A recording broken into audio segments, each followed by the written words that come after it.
ดินทางกันต่อนะครับไอ้บ้า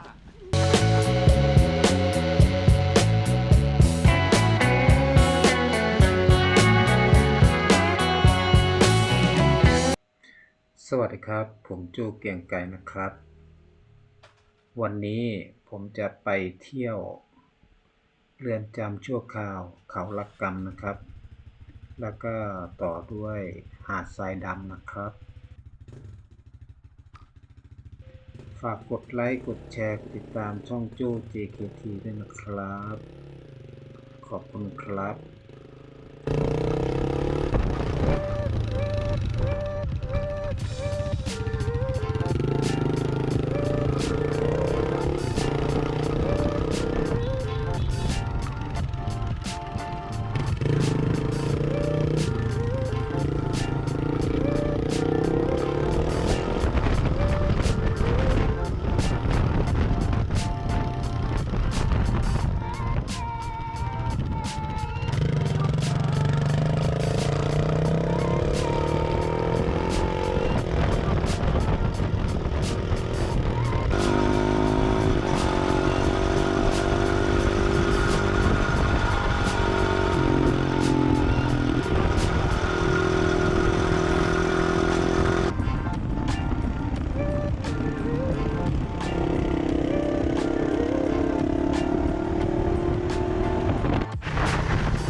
ตอนนี้เราอยู่ที่ว่าการอำเภอเขาสมิงครับ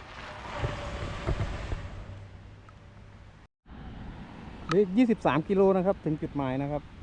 โค้งต่อไปคือเดี๋ยวเราออกเดินทางกันครับ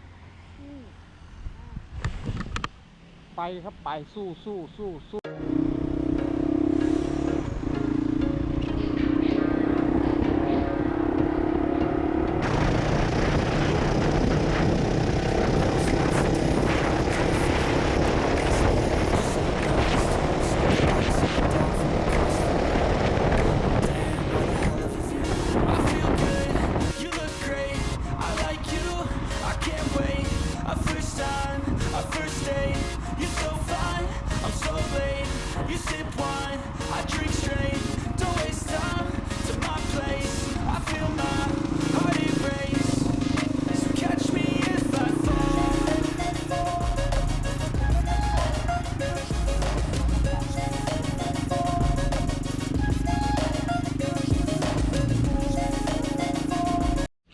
ตอนนี้นะครับเราก็ได้มาถึงเรือนจำชั่วคราวเขาละกำครับ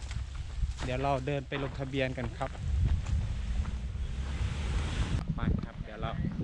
เดินทางกันเราไปบินแค่ตรงนู้นลูกบินแค่ถ่ายรูปเฉยครับผมครับหิวน้น้ำลูกเด็กนี่ไงน้ำขอบคุณครับเดี๋ยวไปซื้อน้ำกินก่อนครับ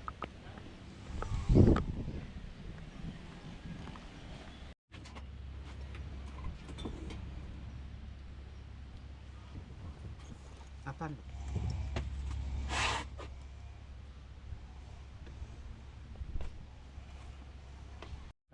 หลังจากเราซื้อน้ำเสร็จนะครับแก้วละ10 บาทนะครับถูกไหมแก้วละ10 บาทเราก็ออกเดินทางเที่ยวกันครับย่าดูครับ ำ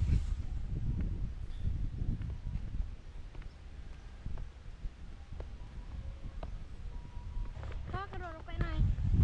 เดิ รือนจำเขาก็เอาไว้ไอ้นั่นสิ อาจจะมีปลาก็ได้ มีหรือเปล่า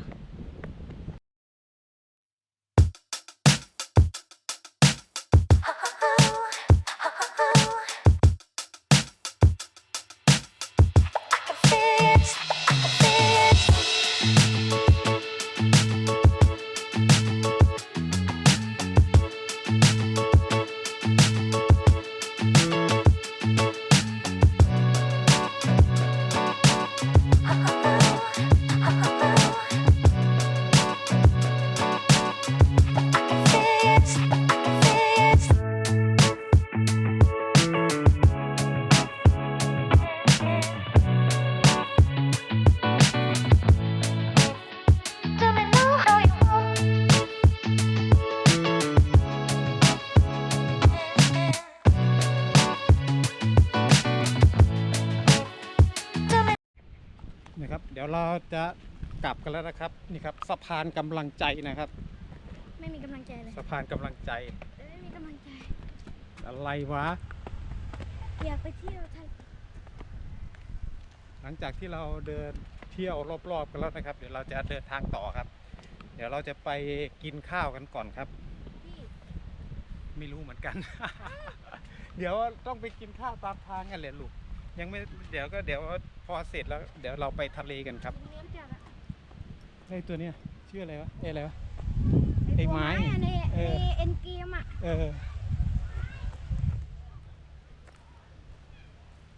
มีร้านกาแฟด้วยปั้นไปครับเดี๋ยวเราออกเดินทางกันต่อนะครับ ไอ้บ้า เดี๋ยวป้าทำเองป้าทำได้ เอามานั่งเร็ว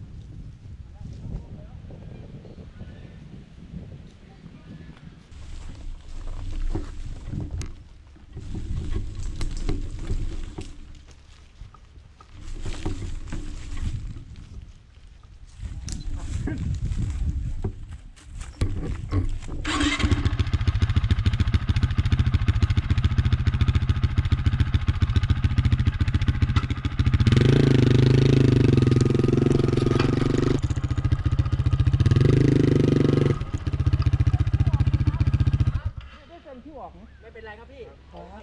ขอบคุณมากครับผม เดี๋ยวเขาจะมาทางโต๊ะ ข้า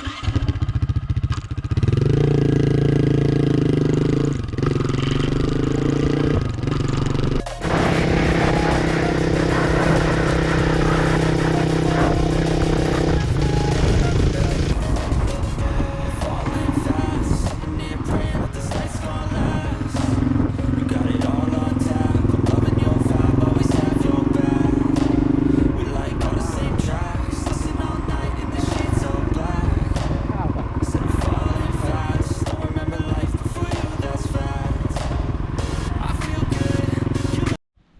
ระวังตก ต้มยำกุ้งนะครับแล้วก็ไข่เจียวหมูสับนะครับนี่ก็ข้าวเปล่านะครับนี่ก็เด็กน้อยครับ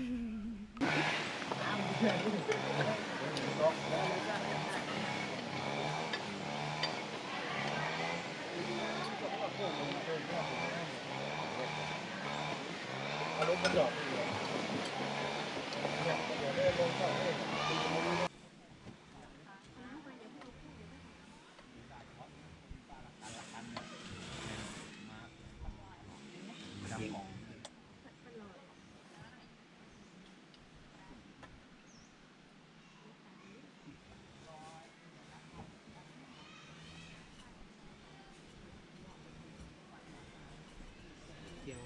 สับ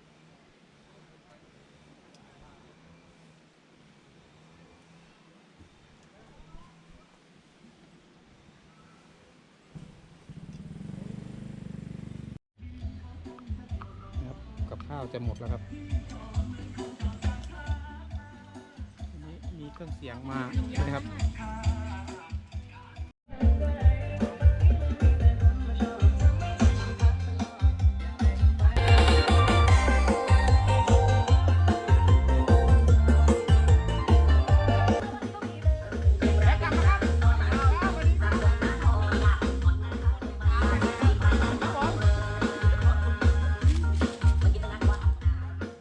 เ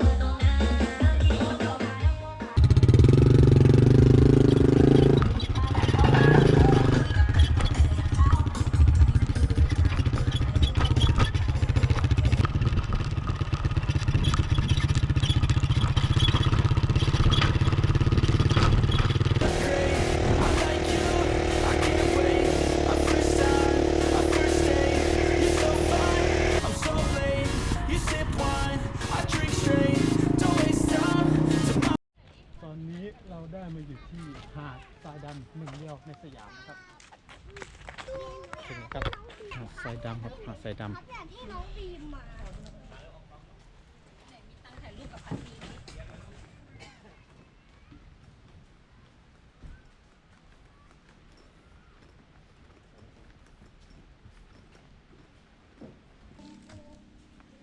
สม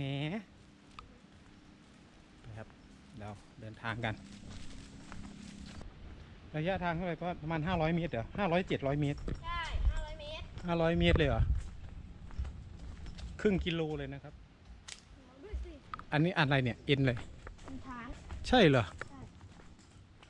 ไม่ใช่ฐานคนเดินสิ เดี๋ยวเขาก็เมนมา นี่ไง นี่ครับ หาดทรายดำนี่นะครับ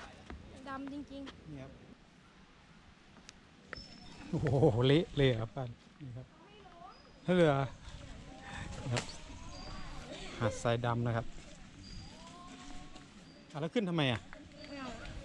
อยากขึ้น ก็ขึ้นไปนู่นไปเดินไปเลยลูกเดินไป เดินไป นุ่ม อันนี้อะไรนะ สปาแขนยังไงวะ สปาแขน ขาแขน อ๋อ เม็ดแป๊บจะดึงว่า สา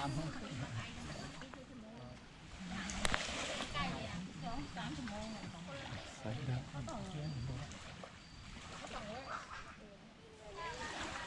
ครับนี่ครับหาดสายดำนะครับ ที่เขาทำกันสปาเท้า ตรงนู้นไงมีที่ตรงนั้นน่ะสปาเท้าสปาแขนเดี๋ยวเราไปดูบรรยากาศภาพมุมสูงกันบ้างนะครับ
คลิปนี้เราก็จบกัน